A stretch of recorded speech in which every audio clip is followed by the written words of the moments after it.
Maison Adam.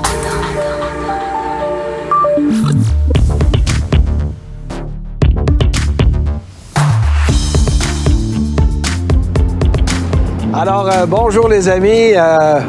Voici, on l'a dit, on l'a mentionné vendredi en fin de journée en Facebook Live que nous avions fait notre tournée de tout ce qui restait à voir au CES.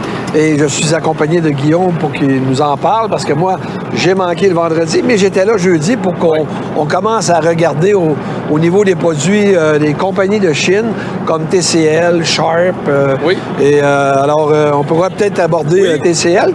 On a fait le tour avec Stéphane aujourd'hui, notre collègue là, du reste des compagnies de télévision OK. qui étaient beaucoup chinoises, là, mais qui prennent de plus en plus de place au CES à chaque année. Puis ils arrivent avec des produits, on voit qu'ils ne sont pas encore aussi avancés que ce que les LG, Samsung, Panasonic, Sony offrent en termes de précision, de beauté de couleur, de qualité d'image. Ils cherchent un peu. Mais ils arrivent avec des designs très originaux, là, comme on a vu, c'est Shang-Chung, par exemple, là, qui ont des télévisions arrondies. Comment t'as dit ça? Shang-Chung. Shang-Chung, OK. Ça arrive au Canada bientôt, mais en tout cas, c'est tout le temps des designs très, très extravagants, des télévisions qui tournent un peu dans tous les sens. OK. Rondes. Donc, vous avez vu du Cero chinois pas mal. Oui, il y a eu du Cero copie, là, version chinois. Là. C'est pas long, hein? Cero, c'est à peine lancé par Samsung que déjà que les Chinois, ils ont comme leur prototype qu'ils présentent. Là, exact. Tu m'as pas dit aussi que tu avais vu un 80 pouces ou 88 pouces? Oui, il y avait une télévision qui était comme une Cero. Ouais, c'est ça. Une Cero 88 pouces qui tournait à l'horizontale puis à la verticale. Là. C'est complètement fou, mais c'est comme s'ils cherchaient à attirer l'attention. Oui, c'est ça. Ils veulent essayer, eux autres aussi, de montrer qu'ils sont capables de le faire. Sûr, à cette heure, ça va-tu être durable? Ça va-tu être un produit qui va être fiable? C'est ça qui est la grande question. Il y a iSense, par contre, là, ça fait qu'on les suit quand même à chaque fois, on vient les voir. Cette année, les produits, c'était bien, là.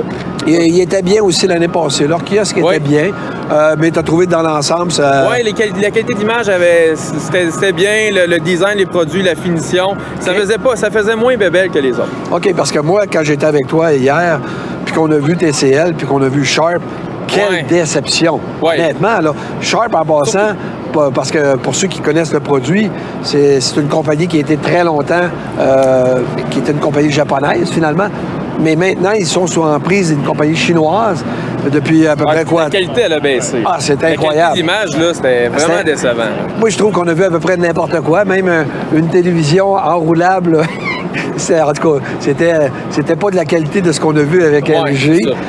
Vraiment... Il reste le nom de Sharp, là, mais malheureusement pour le reste. Puis on a vu aussi une espèce de télévision transparente, comme on avait vu l'année passée avec Toshiba, mais... non, c'était vraiment pas de quoi d'intéressant, là. Alors, c'est ça, tu sais, je veux dire, je pense qu'aussi TCL, hein. TCL, on a vu un mur de cadre. Ils ont copié le frame de Samsung. Mais tu sais, ça donne juste mauvais genre, mauvais goût, là. Ça fait bebelle, là. Puis, moi, j'ai vraiment été déçu des micro-LED. Si je me souviens, c'est une micro-LED qu'on a vu avec... mini-LED. C'était une mini-LED qu'on a vu avec, justement, TCL. Et on regardait ça de côté, puis c'était incroyable, toute la numérisation. Parce qu'ils ont tellement voulu faire leur téléviseur mince, que ça laissait... Tu sais, on voyait, à travers l'écran de côté, on voyait tout le module de rétroéclairage. Oui, exact, c'est ça. Alors, des autres compagnies, Shang-Chung...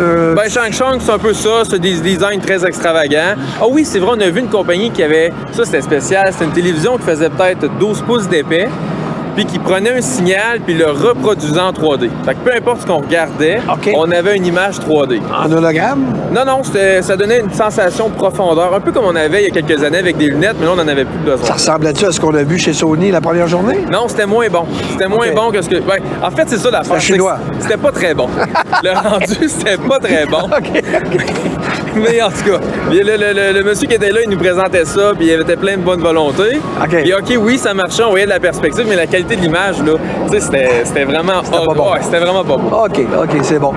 Et puis, dans les autres choses que tu as vues, justement, dans cette dernière journée, parce que j'ai manqué quand même, j'étais pas là pour voir. Il y a IMAX Enhance, là, qui était présenté l'année dernière, mais c'était flou parce que c'est un nouveau mode de son qui va, bien entendu, toujours dans l'optique d'améliorer les effets. Mais on savait pas trop l'année dernière vers où ça s'en allait. Puis là, on a eu une démonstration. Il y a beaucoup de compagnies qui ont signé avec IMAX Enhance, dont Marantz de nom qu'on vend. Oui, effectivement. Puis on a eu une super de belle démonstration. C'est que le concept avec IMAX Enhance, c'est vraiment là, le son, il est mieux séparé. On se croirait presque dans un manège de Disney World quand on entend une scène dans ces effets sonores-là. Puis c'est des produits qu'on vend en magasin là, qui vont avoir des mises à jour pour le IMAX Enhance. La démonstration qu'on a eue roulait sur un amplificateur Marantz. C'est un ensemble qui valait quand même de bonne qualité, mais c'était pas un système à 10 000 là. Tu sais, c'était du matériel qui valait à peu près 10 000 un ensemble peut-être aux alentours de 7 8 000 mais l'ambiance sonore était vraiment bonne. Fait que ça, j'ai hâte d'arriver en magasin pour qu'on installe ce genre de système-là parce qu'on l'a, tout ce qu'il faut, c'est une mise à jour, puis il filme avec la track. Puis il va y avoir plus de sources cette année aussi dans cette technologie-là. Oui, c'est ça. Exactement. Bon, parfait. À part ça, je me souviens avec toi, Royal. Oui, Royal. Royal. Mettons, Royal sans le A, c'est un O. Royal. C'est que là, Ça, c'était des écrans OLED. Oui, exact. On était impressionnés de voir comment ces écrans-là se convertissaient, s'installaient sur n'importe quoi. Oui, il y avait des écrans OLED sur des chapeaux qui peuvent l'image, sur une sacoche. Des sacoches, effectivement. Ça faisait vraiment, c'était original. C'est vraiment pour démontrer que l'OLED, c'est malléable comme matériau. Oui, puis tu peux l'utiliser à peu près dans n'importe quel domaine. Oui, absolument. Puis, d'autres choses? Bien, les robots, ils sont encore là cette année. OK. Puis, ils sont un petit peu peaufinés par rapport à l'année dernière, surtout dans les mains, là, la façon qu'ils font déplacer les doigts, c'est très naturel. Mais tu sais, il leur manque encore le plus important, le cerveau.